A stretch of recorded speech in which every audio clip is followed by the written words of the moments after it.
புதுவை அரசின் நிதி செயல்பாடுகளை கண்காணிக்க வேண்டியது தனது பொறுப்பு என புதுச்சேரி துணைநிலை ஆளுநர் கிரண்பேடி தெரிவித்துள்ளார்.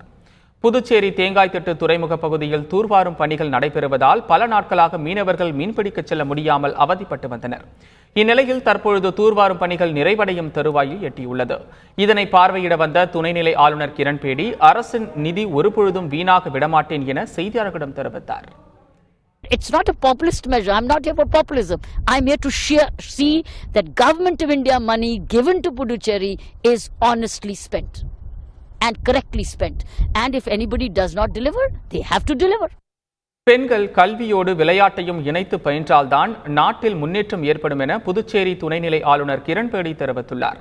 சர்வதேச மகளிர் தினத்தை முன்னிட்டு கடலூரில் நடைபெற்ற பெண்களுக்கான விளையாட்டுப் போட்டிகளில் சிறப்பு விருந்தினராக கலந்து கொண்ட கிரண்பேடி, பெண்கள் கல்வி கற்பதோடு நிறுத்திவிடாமல் விளையாட்டிலும் ஈடுபாட்டை காட்ட வேண்டும் என்ற கருத்தை வலியுறுத்தினார்.